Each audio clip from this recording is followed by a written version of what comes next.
আসসালামু আলাইকুম। আমরা আজকে যে জায়গাটিতে দাঁড়িয়ে আছি এই জায়গাটি হলো চট্টগ্রাম ওয়েজিদিয়া এবারকেয়ার হাসপাতালের পিছনে লোহারপুর হাসেম মেম্বারের বাড়ি, আমাদের স্বপ্নের একমাত্র বেওয়ারিশ হাসপাতাল। তবে এই যে দেখতেছেন অসহায় বেওয়ারিশ রোগী, এদের কিন্তু দুনিয়াতে আপন বলতে কেউ নাই। ওনাদের এক সময় মা ছিল, বাবা ছিল, ভাই ছিল, বোন ছিল, সবই ছিল।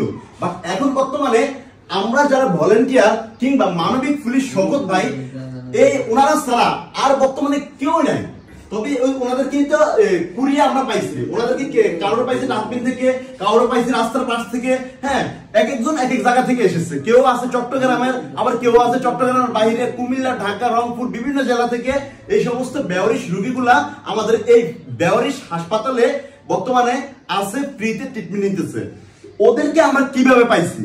ওদের এক একজনের দেখেন, ওনার কিন্তু পায়ের অবস্থা বেশি খারাপ ছিল। এই যে পা পুরো পয়সা পুরো পোকা ধরে গেছে, ওনার কিন্তু অবস্থা বেশি খারাপ ছিল। উনি কিন্তু আমাদের এখানে বর্তমানে কত বছর?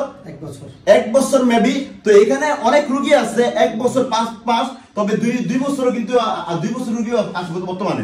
এই যে রোগীগুলা, আপনারা অনেকে আমাদেরকে ফোন করেন, বলেন যে আমার বাবা হারিয়ে গেছে, আমার ভাই হারিয়ে গেছে, আমার বোন হারিয়ে গেছে। হ্যাঁ, বিভিন্ন জায়গায় আপনারা সন্ধান করেন কিন্তু খুঁজে পান না। তবে এখানে নিখোঁজ ব্যক্তিরাই কিন্তু আমাদের এই বেওয়ারিশ হাসপাতালে বর্তমানে ভর্তি আছে। তবে ভিডিওটা করার একটা উদ্দেশ্য হলো, আপনারা বিভিন্ন জায়গা থেকে আমাদেরকে কল করেন, বলেন যে ভাইয়া আপনাদের মেডিকেলে আমরা এমন এমন এক অসহায় রোগী আছে, আপনারা অনেকে দিতেছেন আমাদের মেডিকেলে যাতে ফ্রিতে সেবা দেওয়ার জন্য আর কি। তবে আপনারা অনেকে কল করে আমাদেরকে বিষয়গুলো জানানোর জন্য কল করেন। তবে আপনারা রোগীগুলা কোন জায়গা থেকে আনবেন, কিভাবে আনবেন, হ্যাঁ, কার মাধ্যমে আনবেন, তবে আপনারা আজকে কষ্ট করে হলো আমাদের এই ভিডিওটা একটু শুনেন। বা এই যে আমার পাশে আছেন এই বেওয়ারিশ হাসপাতালের ম্যানেজার সাইদুল ইসলাম তৈয়ব। তো আপনারা হয়তো অনেকে দেখতেছেন ফেসবুক পেজ তৈয়ব ভাই থেকে। তো তৈয়ব ভাই ফেসবুক পেজ থেকে ওনার একটা অফিসিয়াল পার্সোনাল পেজ। তবে এই পেজ থেকে উনি বেশিরভাগ ভিডিও করে থাকবে বেওয়ারিশ রোগীদেরকে নিয়ে। তবে এই যে তৈয়ব ভাই, আমি আপনাকে বলতেছি যে এই যে আমাদের মেডিকেলে যে রোগীগুলো আপনারা আনেন, হ্যাঁ, ফ্রিতে সেবা দেন। এখন বর্তমানে ডিজিটাল যুগ, আপনারা রোগী কিভাবে আনেন? ধন্যবাদ শাকিল। আমাদের এখানে হচ্ছে বেওয়ারিশ রোগী নিয়ে আসার প্রসেসিং হচ্ছে, আপনি যেখানে বেওয়ারিশ মানুষটাকে পাবেন, যেমন এই মানুষটাকে কিছুদিন আগে কিছু স্বেচ্ছাসেবী দিয়ে গেছিল, ওনাকে যেখানে পাইছে ওই স্থানীয় থানায় একটা জিডি করতে হয় যে আমি একটা বেওয়ারিশ মানুষ পাইছি, ওনার উন্নত চিকিৎসার জন্য ফ্রিতে বিনামূল্যে চিকিৎসার জন্য বেওয়ারিশ বা থাকার জন্য বেওয়ারিশ চিকিৎসা পুনর্বাসন আমরা হস্তান্তর করতেছি। এই মর্মে একটা জিডি করতে হয় স্থানীয় থানায়।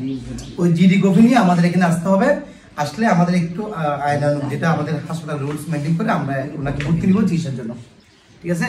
তবে অবশ্যই এটা খেয়াল রাখতে হবে যে জিডি অবশ্যই করতে হবে, জিডি করে নিয়ে আসতে হবে স্থানীয় থানায়। মানে আমি আবার বলছি, আপনি ধরেন এই বেওয়ারিশ মানুষটাকে হাটাজারি পাইলেন, হাটাজারি থানায় অবশ্যই জিডি করে নিয়ে আসতে হবে, ঠিক আছে? আরেকবার একটু সবার চেহারাগুলো একটু দেখাও। তবে আপনারা এই যে ওনাদের চেহারাগুলো ভালো করে দেখে নেন।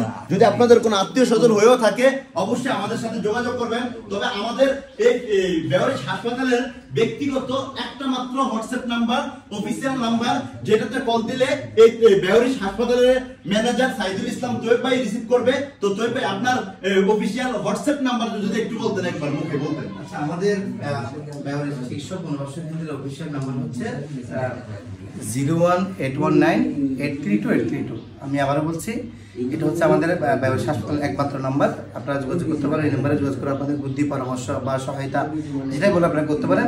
নাম্বারটা হচ্ছে 01819832832। আচ্ছা, এই নাম্বারটা দেওয়ার একটি উদ্দেশ্য, যদি আপনাদের কোনো হারিয়ে যাওয়া কোনো বাবা মা থেকেও থাকে অবশ্যই এই কারণে কল করবেন। বা অনেকে আছেন স্বেচ্ছায় মানে অসহায় মানুষদেরকে সহযোগিতা করতে চান, তবে এই নাম্বার আপনারা স্বেচ্ছায় সহযোগিতা করতে পারবেন। কিন্তু আমরা কখনো ফেসবুক পেজে, ইউটিউব চ্যানেলে কখনো আমরা বিকাশ নাম্বার, নগদ নাম্বার এগুলো কোনো ইউজ করি না। তবে অনেকে আছেন স্বেচ্ছায় দিতে চান, সঠিক জায়গায় সঠিকভাবে দিতে চান, তবে আপনারা এই নাম্বারে যোগাযোগ করে সহযোগিতা পাঠাতে পারেন। আর আপনাদের যদি আত্মীয় স্বজন কেউ যদি হারিয়েও যায়, তবে এই নাম্বারে যোগাযোগ করে পরামর্শ নিতে পারেন, বা আপনারা কোনো প্রয়োজনে এই নাম্বারে কল করতে পারেন। সবাইকে অসংখ্য ধন্যবাদ। সবাই ভালো থাকবেন, সুস্থ থাকবেন। আল্লাহ হাফেজ। আসসালামু আলাইকুম।